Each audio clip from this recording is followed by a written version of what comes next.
mental health workers and psychologists can conflate these two.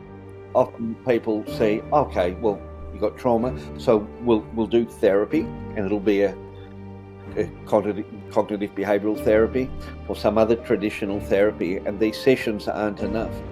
What we find, for example, in my work when I'm working with kids, is that we still see the kids. I still get to know the kids and see them, but we won't get real therapeutic outcomes. We won't get real traction unless we see their parents or their foster carer and their school teachers. And then we start coaching them and advising them on their responses 24/7, not just in the session where they come in to see us. Do you ever feel like unresolved experiences from your past are holding you back from becoming the best version of yourself? In this episode, I sit down with trauma expert Stephan Friedrich to explore how understanding and healing past trauma can help build resilience and unlock your potential. Stephan shares tools that anyone can use to make change in their life by addressing the root causes of emotional changes. Welcome to Move Your Mind, where we uncover why you are holding yourself back from getting the life you want and what to do about it. With the help from high-achieving guests and experts in behavioural science, personal development, and the health and wellness space. Join us if you're ready to move out of your own way toward your ideal self. I'm your host, Nick Brax, and I've been working in the health and wellness space for the last 15 years, helping people find direction and gain the courage to take control of their life. My mission is simple: to help you learn everything that I wish I knew, so you can become your ideal self. Lacking guidance, I spent the majority of my youth feeling lost and disempowered, which led to depression, anxiety, low self-esteem, and substance abuse. Looking back, I didn't have the vocabulary to communicate what I was experiencing. And as a man, I didn't resonate with the emotional language used in traditional therapy. I didn't need to talk about my feelings. I needed tangible solutions to guide me toward building a life I was proud of. If you can relate, then this podcast is for you. In this episode, we discuss how to unblock the best version of yourself by healing past trauma. If you're ready to take action and build a stronger mindset, then keep listening. Stephan, thank you so much for making the time to come on my podcast, mate. I had to change the first one. You've been up all day working, traveling, everything else, so I'm very grateful you're making the time for me after doing all of that. And yeah, it's just so great to finally be able to sit down and meet you, mate. Well, thank you, Nick. I'm very grateful that you've for you to have me. Like I said to you, I've had a long day, but I feel good. For some reason, I think I'm wired on caffeine. So. And what keeps you going through a lot of that? Is it because you're passionate about the work you do? Is that a big part of you being, able to travel, have days like you do today? Does that play a factor? I think so. This isn't unusual for me. I work a lot. I work long hours, and sometimes I have family and friends concerned that I'm working too much. But actually it doesn't feel like that for me. And I do feel like I'm driven, like it feels a bit corny when people talk about making a difference or doing things that makes a difference for people's lives. But I really actually feel like that. And I do feel genuinely passionate about what I work. I've been doing this a long time, and every day I feel good about it. I feel energetic, and I think a lot of that is because the more I learn about trauma, early trauma and its connection to later mental health issues, that the more hope that you feel, because you can see it in the evidence of the work, and you can see the outcomes. So it feels good. It feels like you're genuinely getting traction and doing things that are genuinely helping people. So I guess it gives you meaning. Totally. Well, there's a never-ending well to tap into with that, because even when you're you might be having a bit of an off day, or you're tired, or whatever's going on. There's that deeper meaning that never goes away, and that recharges you. And I think it's such an important thing to have that, if we can, in our work, in our life, whatever we're doing.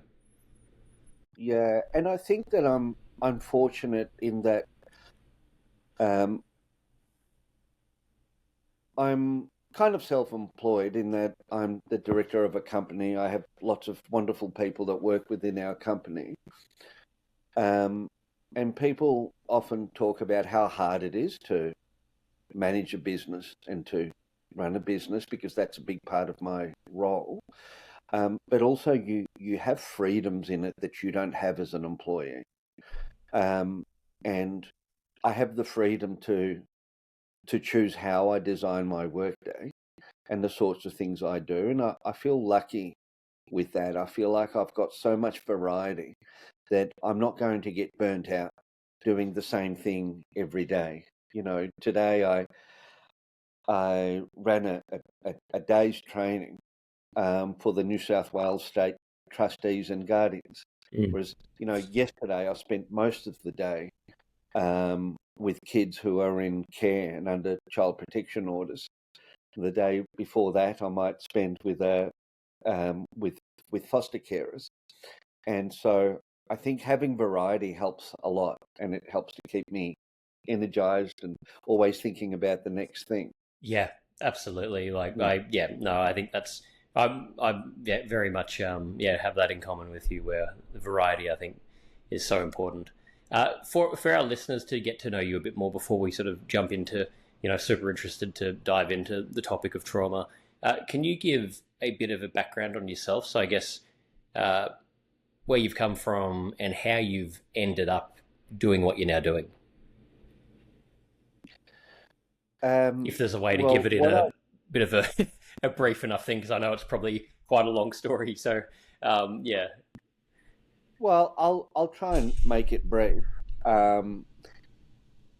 What I do now is mostly consulting. I provide clinical support. I provide a lot of training and design a lot of training. And everything that I do is kind of, it's based on a framework of understanding how early childhood trauma plays a big role in the sorts of difficulties that someone might experience either later in childhood or later in life as an adult. So it's all based on that. It has that in common. And I think I came to it in a roundabout way. I began in the early days. When I first went to university, I studied psychology, and I came across some work that someone was doing. There was a woman by the name of Jo Raphael, who was doing some work with the use of psychodrama, which is using kind of improvisation-based, like theatre improvisation-based techniques for therapy and for group therapy. And I learned a lot from her and joined her in her program. And then, because I was also interested in the performing arts and in theatre, it suited me really well. And so she was offered some work at Pentridge Prison, which was a prison which is now closed down in Melbourne, which was a pretty horrible place, and a very old prison. And she didn't want to do it, but she suggested that I do it. So I was the ripe and wise old age of about 22 and just sort of dove in and tried doing this and actually doing this work in the prison.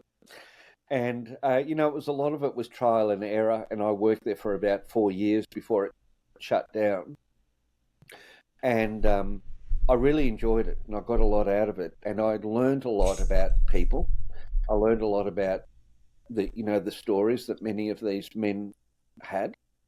And in particular, I took note of how similar their early childhood stories were. And a lot of the stories were interchangeable. So these had been through lots of very extreme adversity and somehow ended up in prison after breaking the laws in really awful ways and doing awful things to people. And there was an element of it that was beyond their control due to, and I got a feeling it had something to do with what they had been through. And I think we've always known that. We've always known that, people come from broken families, but not everyone who comes from a broken family ends up being antisocial and doing awful things. People do very well. So this was always a mystery to me, and it remained a mystery to me throughout my career. I went and worked with young people in the juvenile justice system. I also worked with children and young people in the child protection system. It was a progression. And in the mid-2000s, I came across this kind of emerging field of developmental trauma at the time. There were a number of theorists from the States, from the US and from the UK, who were doing a lot of work on the neuroscience that underpin the effects of early child trauma, and using a lot of the old theories that told us something about people, but we hadn't really understood it properly. But now we were beginning to understand it. And I think the more that I learned about that, the more I realized that a lot of the stuff we've been doing wasn't right. A lot of the approaches that we had to behavior and even to therapy just did not suit people with very acute early trauma. And so things had to change for me. So I started to feel very excited about the fact that we could actually have an impact on children and adults with extreme early adversity. And I really dove into that. And I've been doing a lot of this work ever since, more and more and more of it. Yeah.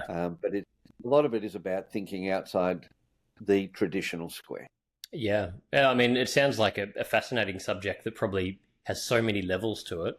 And like you said, we hear about it, but it seems to me like traditionally there's probably a lot of it's Band-Aid solutions for people that are in these positions. Yeah. That there's not really the education for people to even have the awareness to try and delve into where this might be coming from, and the treatment they're getting is potentially only touching the surface. Is that pretty common?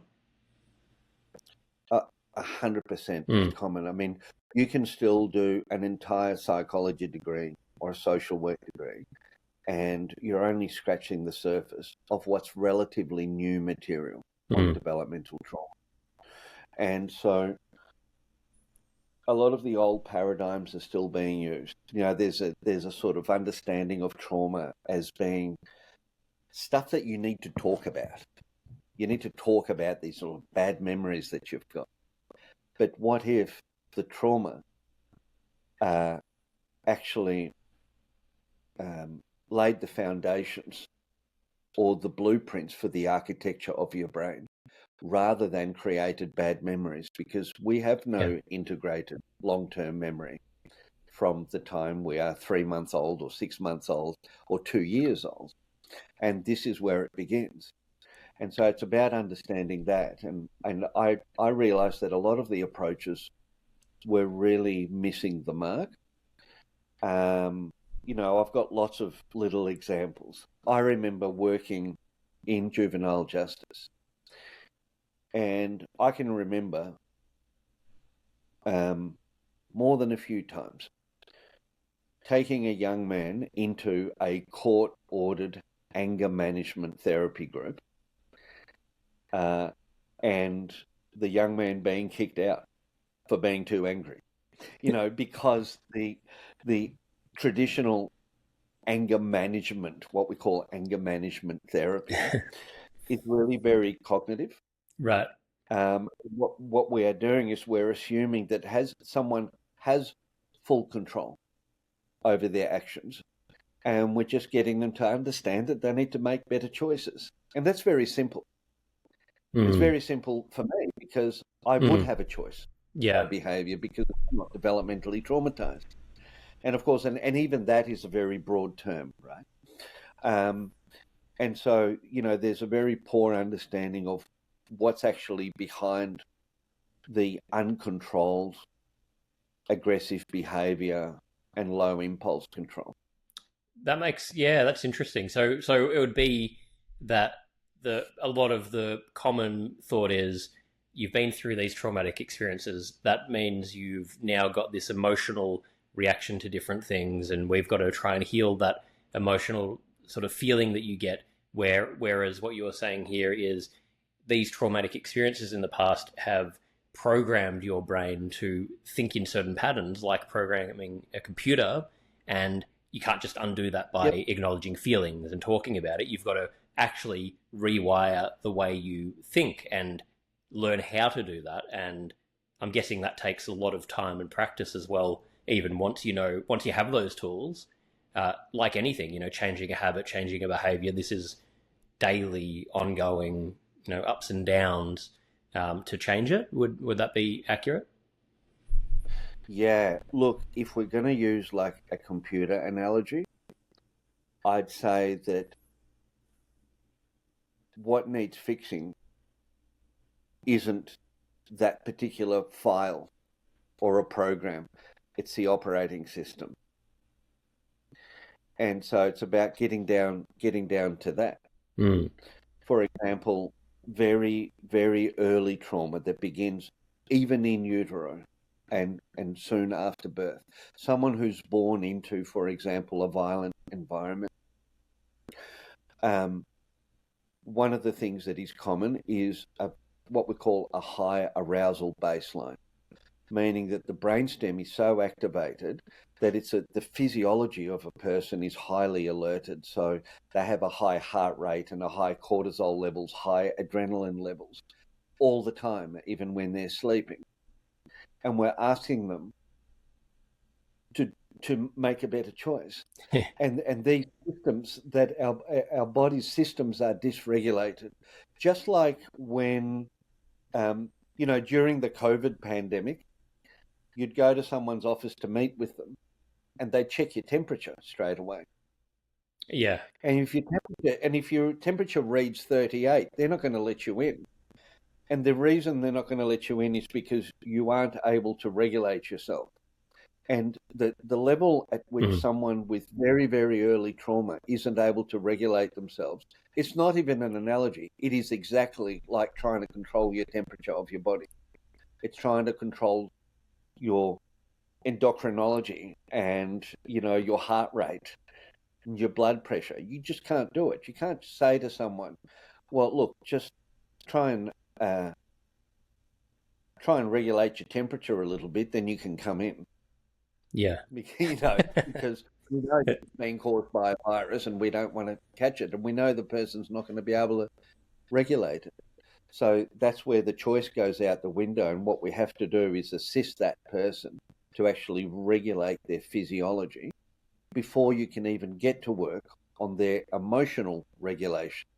Yeah. And then finally, their cognitive processes and how they think about themselves and how they think about the world. So everything is staged in what Bruce Perry, who's a very well-known theorist in this area in the States, calls the neurosequential process.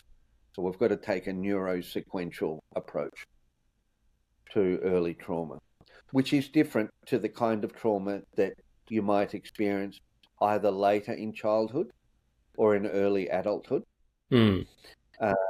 which is just like a single event trauma or something very serious, which is still very serious and it still requires some serious therapy, but the way that you do it is different. The approach is completely different. You're looking to make a change, to lose weight, to get toned, to gain self-confidence, all in just 24 minutes a day, then go no further. You can check out the Move Your Mind community by going to nickbrax.start.page. So is that going to, for the later stuff, is that probably more the traditional sort of stuff we're talking about where you are dealing more with that actual, the feeling and trying to understand the event that happened, because by that point you already have the majority of your operating system in place, I guess, when that happens later on? Correct. Absolutely. And so what gets conflated, and it gets just as conflated by my peers, by, mental health workers and psychologists can conflate these two. Yeah. So often people say, okay, well, you got trauma, so we'll do therapy, and it'll be a cognitive behavioral therapy or some other traditional therapy, and these sessions aren't enough. What we find, for example, in my work when I'm working with kids, is that we still see the kids. I still get to know the kids and see them, but we won't get real therapeutic outcomes. We won't get real tractions unless we see their parents or their foster carer and their school teachers. Mm. And then we start coaching them and advising them on their responses 24/7, not just in the session where they come in to see us. Wow. That's how it's different. People will come to me and they'll say, my child needs help, here you go, fix the child. And we'll say, yeah, look, I'm happy to see your child, but I'd prefer to see you. Right.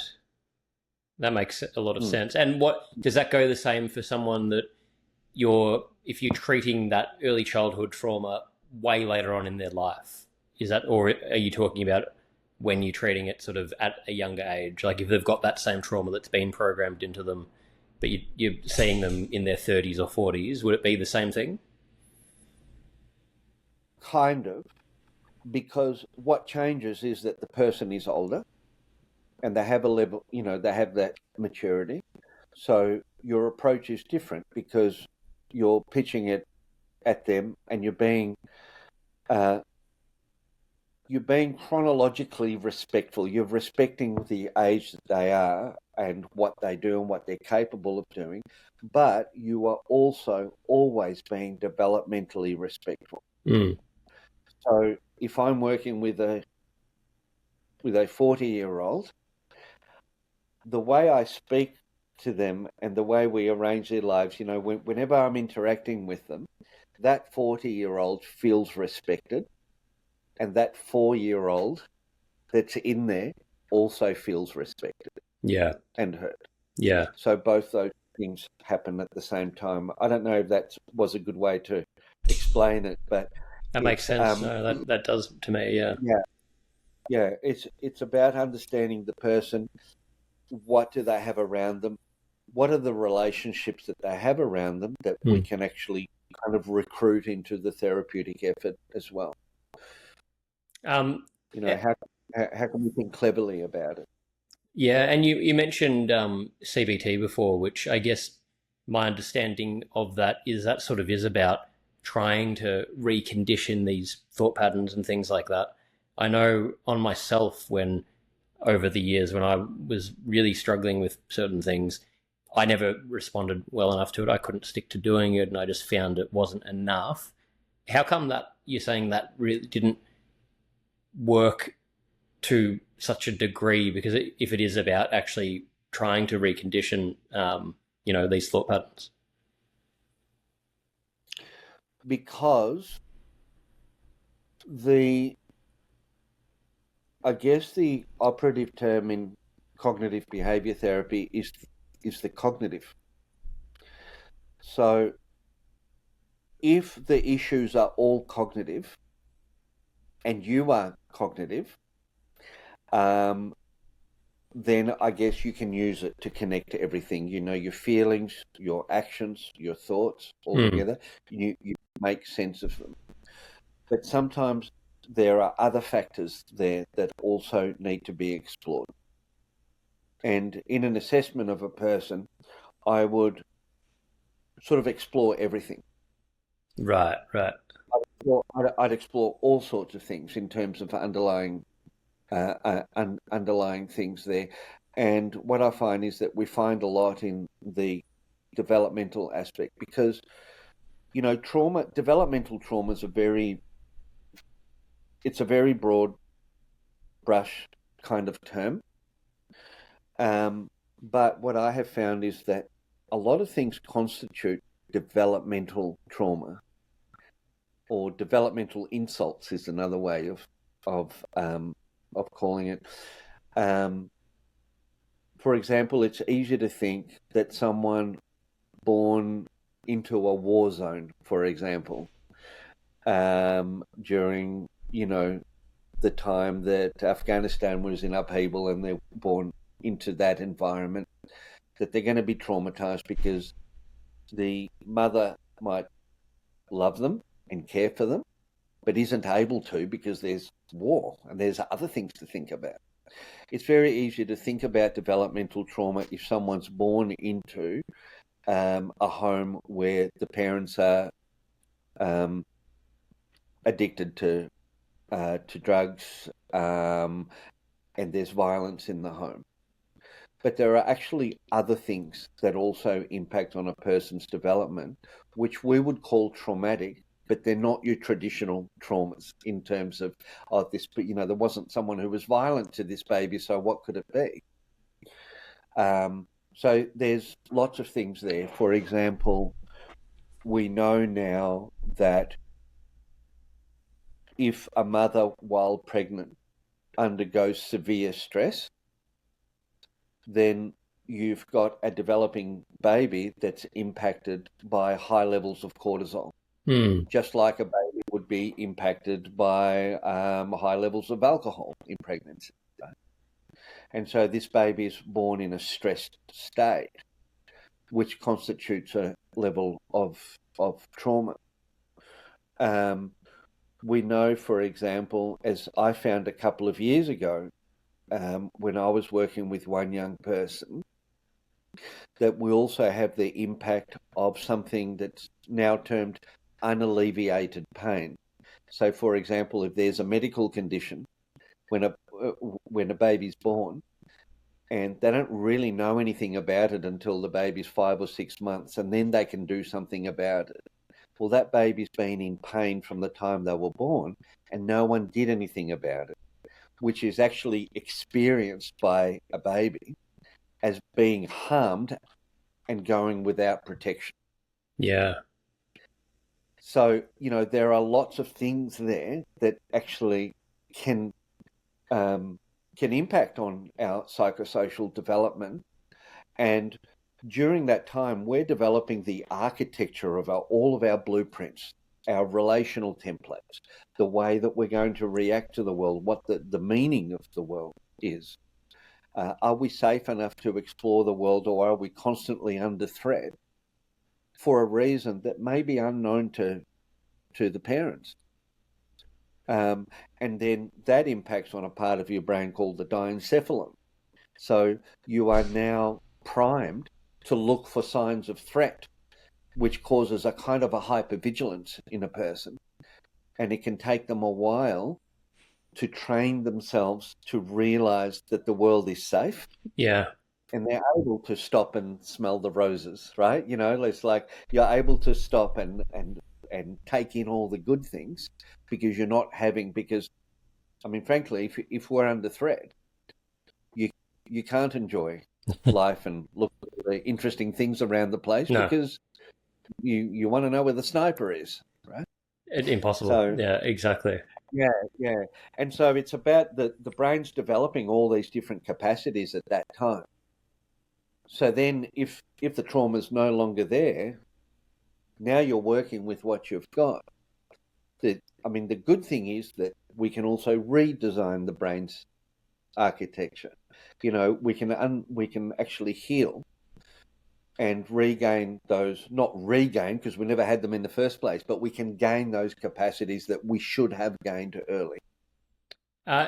What about things like immersion therapy? Does that help with it? Like, I know from my own experience with things that felt traumatic, I my biggest fear in the world was speaking in front of people. I was, afraid of my own shadow. When I was first at university, I had to do public speaking, and I was about to pull out of this course, and couldn't sleep. I'd be vomiting before doing these talks, and I would go up there and do a horrible job of these talks in front of 5-10 people, but had to do it over and over again. And eventually, all these crazy thoughts that were making me vomit before it, telling me, my brain telling me I'm pathetic, I don't deserve to be here, got nothing good to say, blah blah blah blah blah.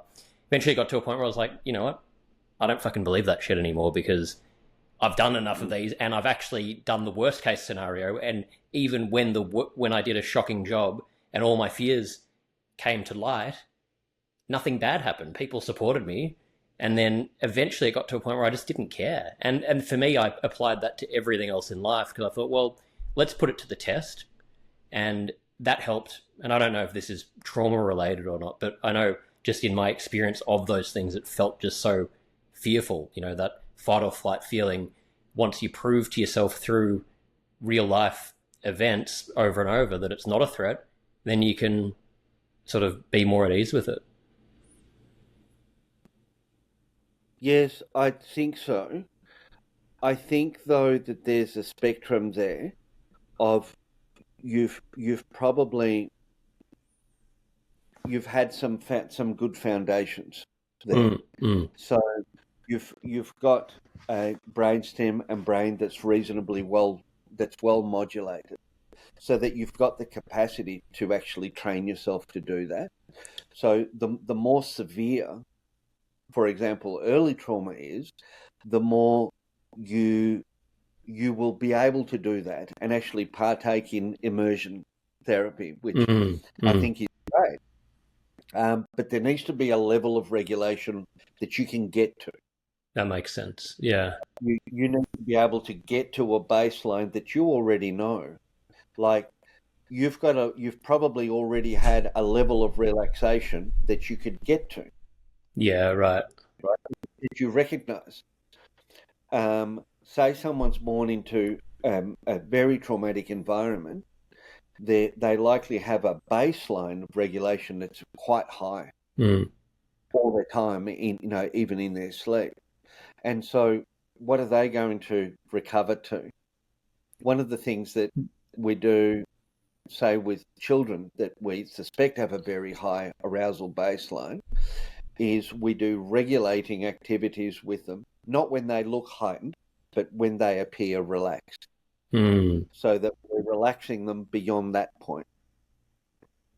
So say with your immersion therapy, or what you call the therapy, just immersing yourself in it and facing it, right?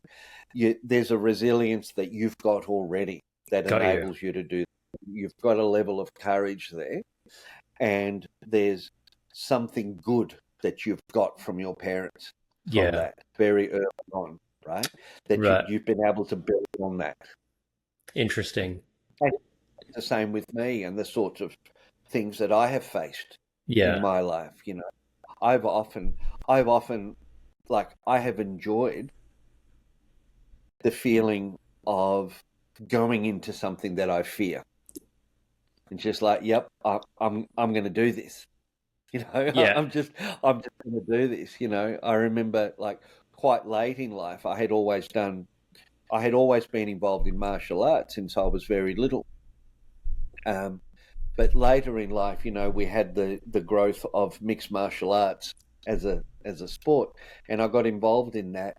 And I never thought at that time that I'd just nothing terrified me more than the thought of getting into a cage and having a full contact fight with someone, right? The fear was tremendous, and I ended up having a fairly substantive career. I went on to fight professionally. Oh wow! And I loved it. And I felt like right to the end, I had lots and lots of fights. And the last one I had, actually not that long ago, I just turned 55, and the last fight I had was on my 50th birthday. Oh, wow. Yeah, we called it my birthday bash. It was down in Tasmania, and I really loved it. But right to the end, I always had to face that fear. Yeah. I Yeah. I would always I would get up on the Saturday morning after weighing in on Friday night and then rehydrating all night, and I'd get up on the Saturday morning, and I knew I had to eat breakfast pretty quick because I knew once it got to about 11 o'clock, like the fight would be that night, always, usually on a Saturday night, and I knew there's no way I could swallow anything after that. Yeah, right, right. And because I'm involved in this work, I knew what was going on in my brain. Yeah. I knew what this was. And I knew it was actually, I started to think of this as my brain's way of preparing me to fight. I used to think, oh, this is the fight or flight stage, except I'm actually going to fight. So this must be good. This must be good. There's no flight happening here, just fight. Yeah. And that would actually help me. It would actually help me to go into it. I started to think of it as whenever I felt sick to my stomach and I couldn't eat, and I'd start thinking, why am I doing this? When I get all those butterflies in my stomach, I started to tell myself, I'd actually say, this is good. I like this. Yeah. Give me more. Give me more cortisol and adrenaline. Like, I need this performance enhancers. I'm going to need them tonight, right? And so I sort of switched it on myself. I love that. That's such a good example, and I guess that's the thing. You can, if you stop trying to fight against that feeling and embrace it, you really can use it to your advantage, which, such a good point. Yeah. And I think that because I had a very stable start to life, it actually gives me an advantage. Not that I'm still fearful, I'm still terrified, but it gives me the advantage of being able to engage everything that I've got. Yeah. In order to rethink it, to almost do that CBT on myself. Yeah. Absolutely. No, well, thank you for sharing that. Is there a certain age period with the early childhood trauma that it needs to happen in for it to have that impact? Yeah, I tend to think about developmental trauma because we're developing our brains into our early 20s, in terms of the real organization of the brain. But almost all of it is well and truly done by the time we're 5. 5, wow. So young. So that if everything goes swimmingly up until 5, and then there's a traumatic event, let's just say 2 9-year-olds experience a very similar traumatic event. One of them had already a significant level of traumatization from birth, and the other one was absolutely fine until that happened. They'll both be traumatized and deeply affected by the event. The one that hadn't had the early trauma would probably engage really well with a sessional counselor or therapist. The other one is less likely to, because the traumatic experience that they've just been through will compound the developmental trauma that's there, and they will require a different approach. And eventually, to be able to take advantage of that sessional therapy, but they will need a very different approach. So it's important to understand, where it's come from. I don't know if you'd remember, I guess you would have been in Victoria during the 2009 fires. Yep. I was, yeah. Do you remember? the bushfires that were Oh, everywhere. absolutely. We almost lost our holiday house at Wye River in those fires. Right. Yeah, Yeah. yeah, because the fires were everywhere. Yeah. Right? Shocking. And I was at the time um, managing a sort of a youth mental health program out in the Yarra Ranges, which was really quite effective. And I was part of a team that set up um, therapy and counselling for people who were directly affected by the bushfires.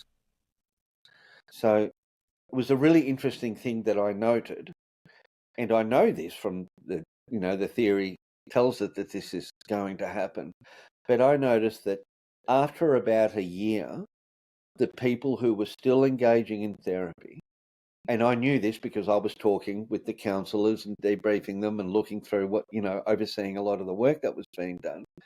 A lot of the people who were still engaging in therapy were talking more about their past traumas and childhood than they were about the bushfires. But it was still relevant because the bushfires had they were holding it together up until then. Yeah. Yeah. And some other, there are other studies that I can't for the life of me remember now to reference them properly, but they're out there that actually show a similar effect, for example, with soldiers going out to war, which is extremely traumatizing. And this is where we first learned about psychological trauma was from returned veterans. But the returned soldiers that were not responding so well to traditional therapies are more likely to also have been affected by early child traumas. Interesting. That is being impacted. So, and a lot of that is what actually led to our current understanding of children who are being traumatized. Actually, came from work with veterans. Yeah. Right. Right. And how can you determine if they have had early childhood trauma? If it's happening, up until 5, it's things they're not going to really remember, I guess, or know where it's come from. So how do you sort of determine that in an individual? Well, in my work, I often know because I get told. Right. Right? There's a file and there's an entire story, and parents will tell me. And there's Because patterns of it's over. clear. Yeah.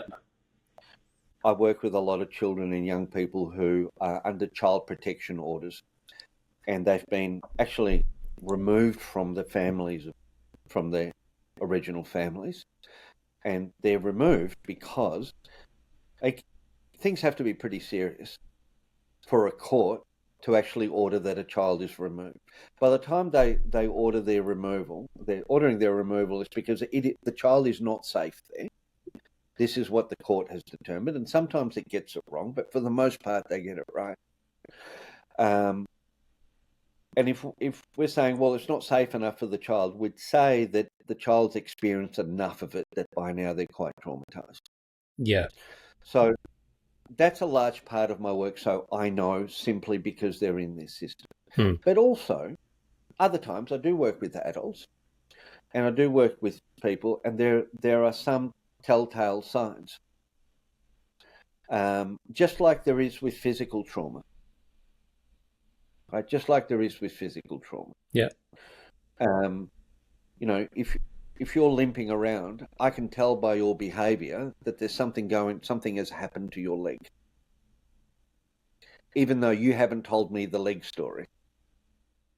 Yeah.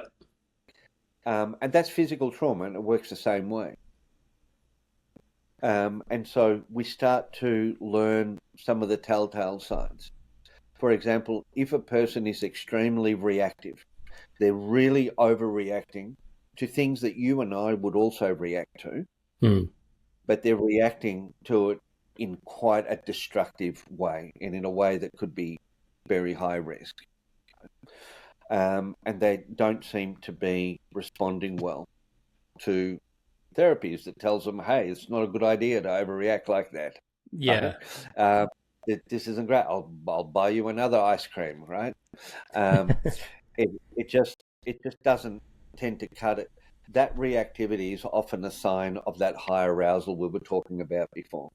So I would be asking questions about the first 12 months or 2 years of life. Interesting. Other times you might have a more relational trauma. So you might meet someone who is going about their business, can sometimes be fairly successful to a point, and they're constantly sabotaging themselves and sabotaging relationships all the time. They don't allow themselves to be loved because they have to find proof that they can't possibly be loved. Yeah. And this is really the relational aspect of developmental trauma that occurs, up until 4 or 5 years old when we're developing that relational limbic capacity. And so, there are telltale signs in the person that makes you think, I wonder what's going on here. Yeah. Can you tell me something like this? And you get used to it. Like I've worked with so many young people, so many hundreds of young people and kids, that you start to be able to read them like the guy in the Matrix that can just see what's going on from the from the code coming down. Yeah. And it's simply because you just get used to it. Yeah. You know the it's different like signs. The way yeah. Like I think about car mechanics, auto mechanics are all trauma informed, aren't they? Yeah. They'll want to know about the behavior of your car. They'll say, but what's it doing? What kind of noise? Oh, I think this might be going on. Right? They know that there's a cause. So that there's a wound somewhere that needs healing, needs to be fixed. Yeah. They don't want to shut off the noise and everything will be okay. Are you interested in joining a community of like-minded people who are on the same journey as you are? Even though you're the one that needs to do the work, you don't have to go it alone. You can find all of the information at nickbrax.start.page. Totally, that makes so much sense. And I guess because it's an intangible thing, it's why a lot of us, it's a struggle to understand it in broader society because we haven't been educated. We've only been educated to a certain level about this stuff. It's invisible, isn't it? One idea that I think about this, I was saying this to a group of people that I had in a training workshop. And I said, what if I had arrived before you arrived? So when you came into the room, I was already in the room. And you've never met me before. And when you walked into the room, all you see is me screaming in a rage, the most repulsive obscenities you can think of, right? And I'm just screaming these out. I say to them, would you come towards me or would you back away from me? Run. And virtually everyone says, yep, I'd be moonwalking back out of there. Yep. But then I say, what if you walked in and I was in the room and it was all exactly the same behavior that I described before. So I was screaming out obscenities and looking like I was in a rage. But you saw that my finger was jammed in a door and there was blood coming out. Would you come towards me or would you walk away from me? And almost everyone says, I'd come towards you and I'd help. Yeah. Yeah. So that's because when the trauma is visible, it's really quite clear what we have to do. We don't have to you don't have to have a psychotherapy degree to know what you need to do. Yeah. When you can say, I guess it's about being able to see it when it's invisible. I love that. That's a great example. That's really, helped highlight that. And is that a problem in society when, and it's, I guess, a delicate area, when we've got a criminal, we've got someone that's committed some sort of crime or behavior that has come from this, that sort of trauma that they're not dealing with, and we're just shaming these people where, we're sort of blocking them from society when they're probably screaming in that agony and they're not knowing how to fix it. They would feel like they're just losing their mind where if you're screaming and society's shaming you for it. No, that's right. And this is the conundrum that I come across sometimes. I was providing some training once for some prison staff on the effects of trauma on people's behaviour. And prison staff aren't always the most receptive audience because, they've got a hard job to do. Yeah. And they're every day. And I remember being asked this question, which I've been asked before in different contexts. This guy said, so what?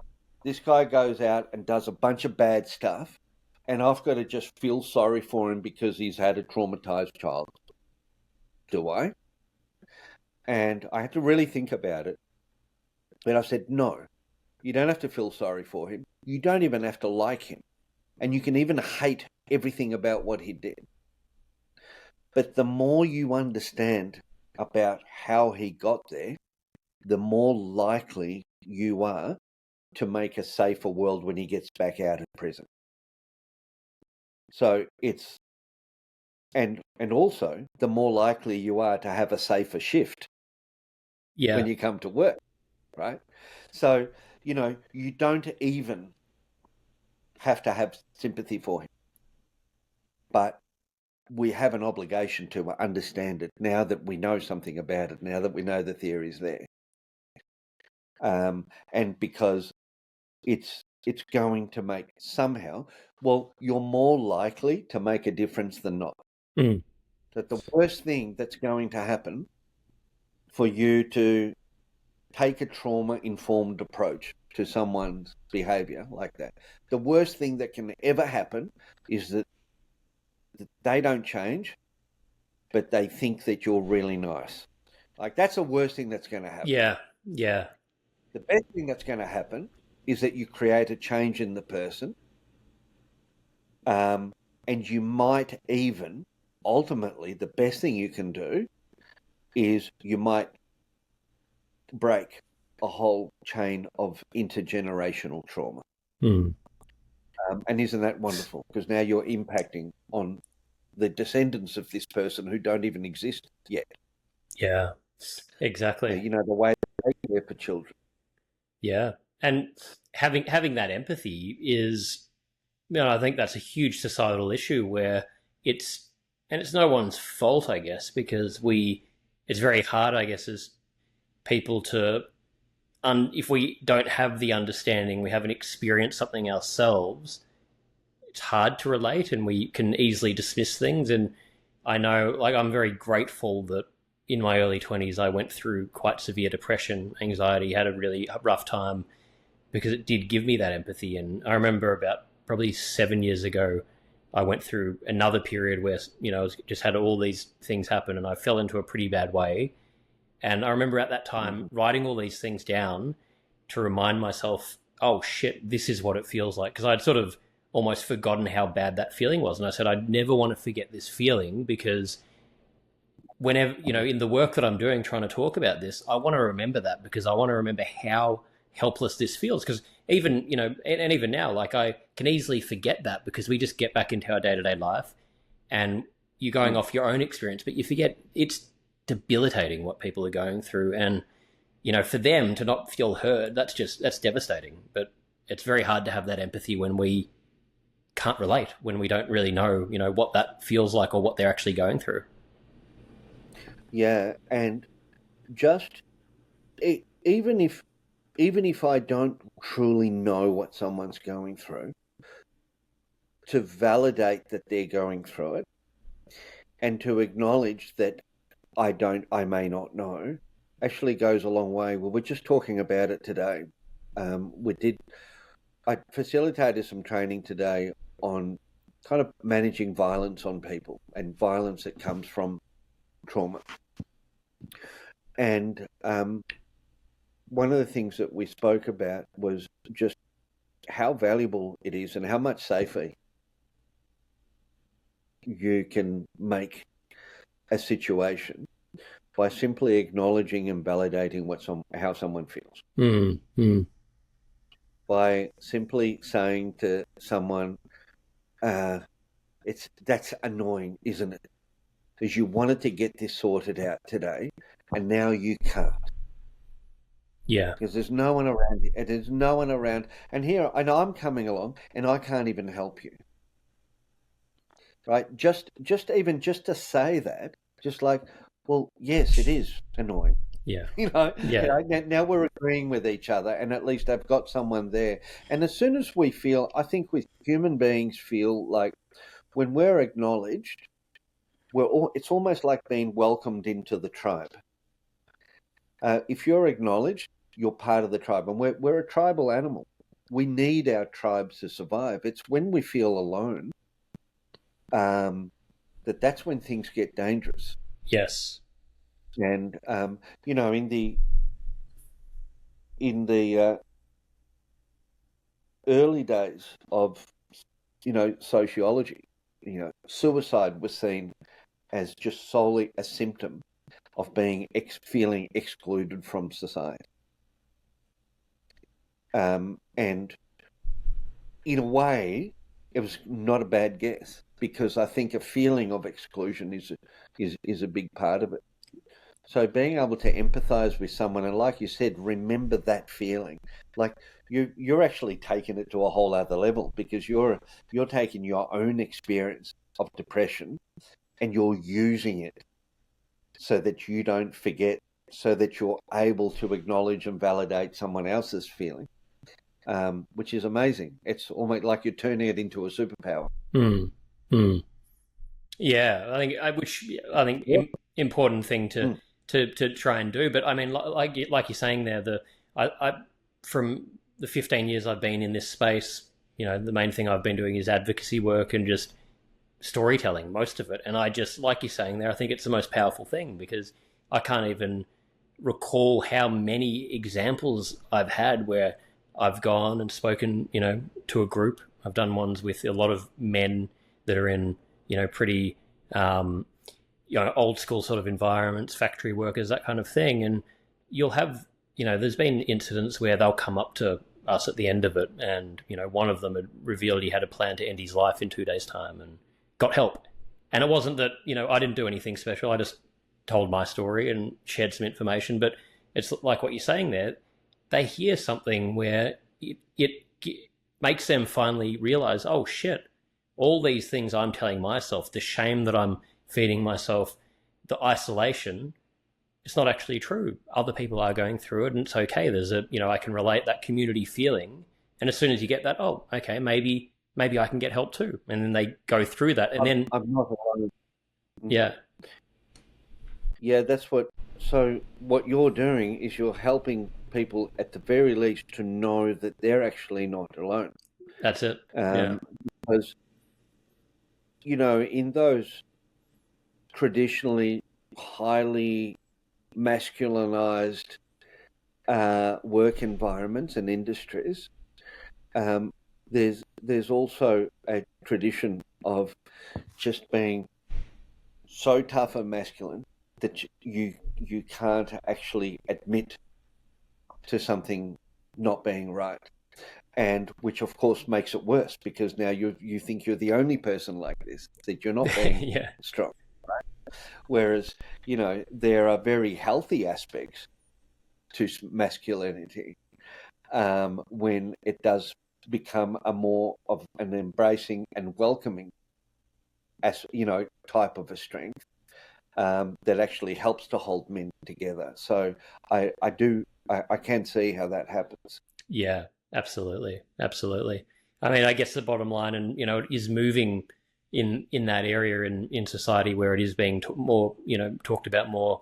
The stigma's going down. I guess it's a really positive thing that that is happening. But I think we also need to remember that there's always more to be done, and a lot of people still are suffering in silence. So Anyway, I think I could talk to you all day about the work you're doing. I find it fascinating. I think it's amazing, what you're out there doing, the impact you're making.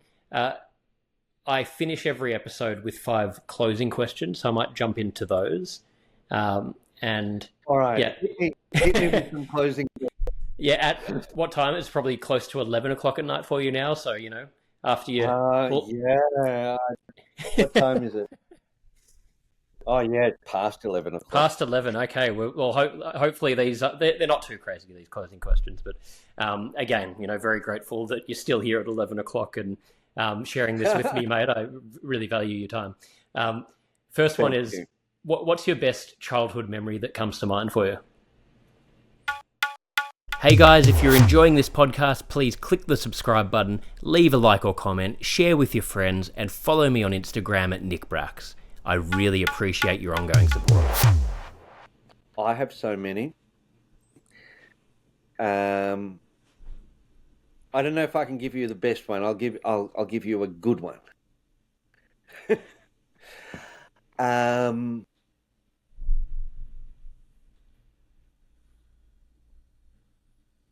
I have a really very lovely, very early childhood memory, being 5 years old,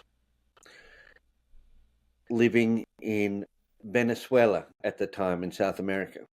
This is where we migrated from. And my mother took me to my first judo class. She joined and I joined. And I remember being thrown on the mat and crying and being held on the judo teacher's knee. And then just sitting on his knee for the remainder of the class, watching everyone do their judo. And even though I cried for falling, I remember it so vividly that it just ignited for me just a love of martial arts, the connection I had with my mother doing that together. So for some reason, that memory came up just now. Wow, I love that. Thank you for sharing that. And then all the way to you sort of later in life getting into MMA, like you were sharing. Yeah, yes, and I'm still training. I still do a lot of jiu-jitsu. Went back to judo last year, and I think it's always an important part of who I am, I think. Yeah, I love that. What do you think's currently the biggest burden on mental health in society? Currently the biggest Burden on mental health in society. Again, there's a lot. I can talk about a burden. Yep. I think a burden that we have is a lack of political courage to invest in early childhood support and truly investing with the knowledge that we now have about the impact of early adversity. I think we have a long way to go before we've realised that even just from an economic perspective, there's an enormous return back to the community with every dollar that we invest. Supporting young families, kids in early childhood, and especially those who are really disadvantaged and born into adversity. I think that the more we can invest in that, in true, for example, supporting parents, supporting foster carers properly. I mean, foster carers just are not resourced enough. And the money needs to be put into it. And it won't be a waste of money because there's a return to the community. And I think it's better than a blue chip investment. Yeah. That return will come back in terms of savings later on the mental health, corrections, intergenerational education, productivity. There's a whole lot of areas that would be affected. So I think it's a burden that we know what to do, but we're not doing it because we lack the the muster, the courage to do it. I couldn't agree more. It seems crazy, and it seems like a lot of money spent on this stuff, but it's all band-aid solutions. And some of those band-aids are important, but why are they not doing it? You think it is just they don't want to challenge the status quo? Like because it makes perfect sense what you're saying there. Yeah, I think there's two reasons. One is from a cynical political point of view, it's my opinion. I'm not basing it on anything but other than my opinion, which is that you're unlikely to see significant results within one electoral term. Yeah. Right? You're investing now, so the other guys are going to get the results. Now, that's me being cynical, but I think that's part of it. The other one is that the approaches to developmental trauma require a very different thinking. And it's counterintuitive.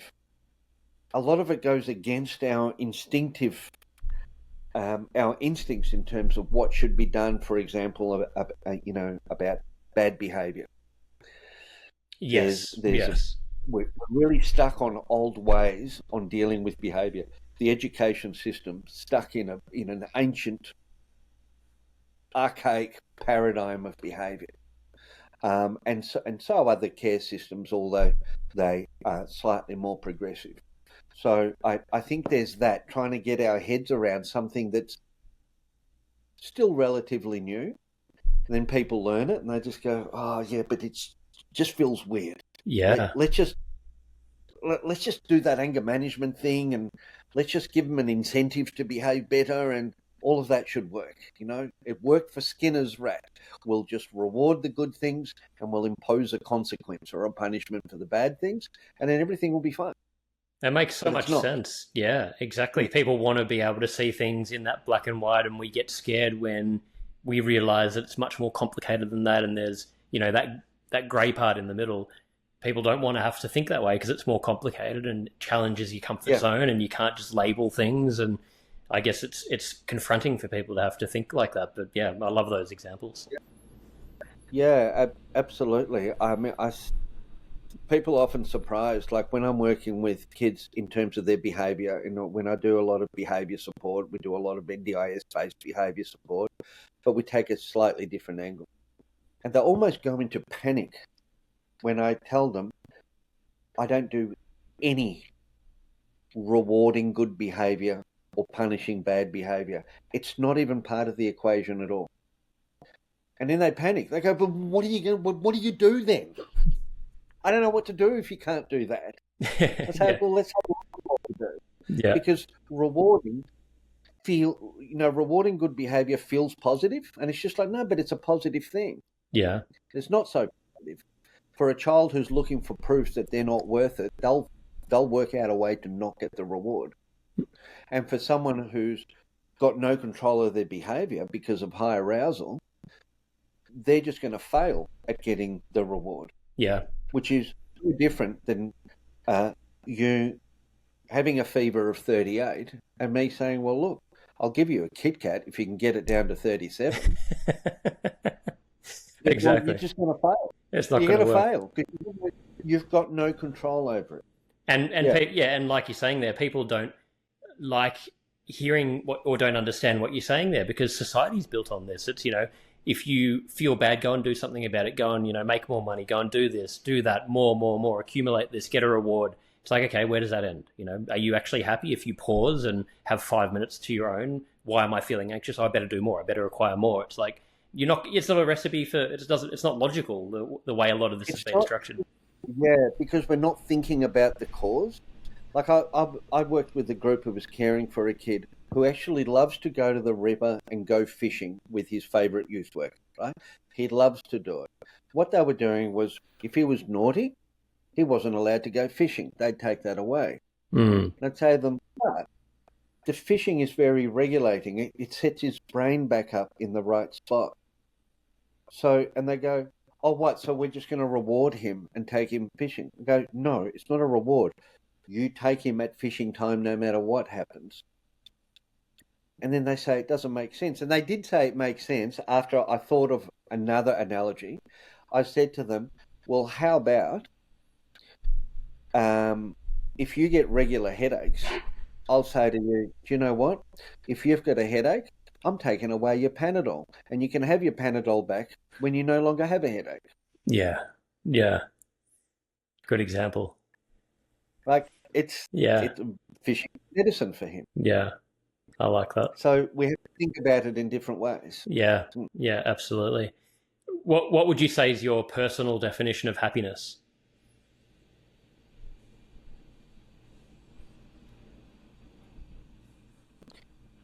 I think I like what Aristotle says about the good life, which is more or less when you are in the midst of doing the things that you feel like you're meant to be doing. Yeah. When you're doing the things that you think it's your purpose to be doing that. And you're doing them with the people that you feel you're meant to be doing it with. I reckon that's happiness. I love that. That's a great one. If you could give one piece of advice to your 18-year-old self, what would that be? Oh, there'd be so much advice. Too many things. There'd be so much advice, and some of the advice I'd give, has nothing to do with trauma and psychology. I'll tell you what, one piece of advice I'd give to myself. I'd say, listen, 18-year-old me, I know you're a dreamer and you want to do lots of good things and you've got lots of aspirations, but don't forget to educate yourself on managing financial matters. Yeah, we don't get taught about that.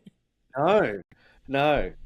One piece of advice for me as an 18-year-old, it's just like, get in early with learning about managing money. Seriously, yeah. I'll give that advice to my 18-year-old self as well. Yeah, for sure. I learned that way too late. I'm still learning it. Yeah. Well, final one here. What are you most proud of?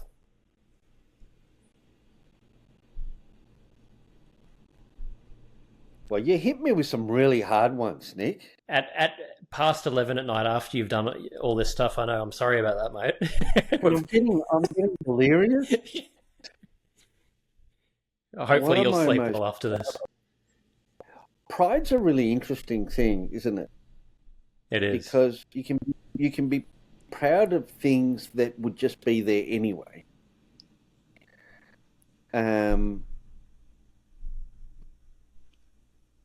I think that, look, I'm proud of my kids. I think I'm quite proud of that.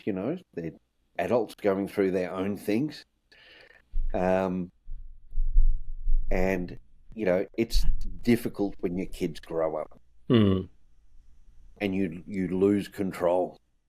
Yeah. you lose control over what they're doing, and you've got to let them find their journey. Yeah. But I'm proud of the way they're navigating that. Oh, well, thank you for sharing, mate. And I'm sure there's about 100 other things you can be proud of. And I think the work you're doing is incredible. Obviously making such a huge impact on society. I really, again, appreciate you still being here at 11 o'clock talking about this. Final thing, where can our listeners go if they want to learn more about you and the work you're doing? Well, if they want to learn about the way that we do our work, we actually took the time with the studio to put together a whole e-learning package, which is mostly me just presenting trauma-informed practice. So for people who are parenting or caring for kids or trying to work out their own stuff, their own behavior in terms of that. So we have a link to that, I'm pretty sure, on all our websites and social media. So if they look up Nightlam, Night with a K, they can get onto our trauma-informed behaviour support course. They can get on our social media and just see what I ramble on about and what I write about, and they can get in touch with us for just about anything that's relevant. Anything irrelevant, I'll just be making things up. Amazing, mate. Well, thank you again. I'll put all the links to the website, social media, etc. in the show notes. So anyone listening, make sure to check that out. And I think, that resource sounds incredible for anyone wanting to learn more. So please do check it out. And Stephan, thank you again, mate, for staying up past 11 to talk to me. I've learned a huge amount, taken so much out of this. We'll have to do a round 2 because there's so many more questions I have for you, but really appreciate your time. Well, thank you so much, Nick. I really appreciated our discussion, and I love what you're doing and the way that you're doing it. It's a whole different angle, and I think it's a really useful one. I appreciate that, mate. It means a lot. So yeah, thank you again. Thank you, Stephan Friedrich, for joining me today and offering your insights. And thank you for listening. I'd love to hear your thoughts on the episode and any suggestions for topics you'd like to hear about. Feel free to leave a comment or just send a DM. Your feedback's always appreciated. Please don't forget to click the subscribe button, leave a like or comment, share with your friends, and follow me on Instagram. It really makes a difference. Thank you so much.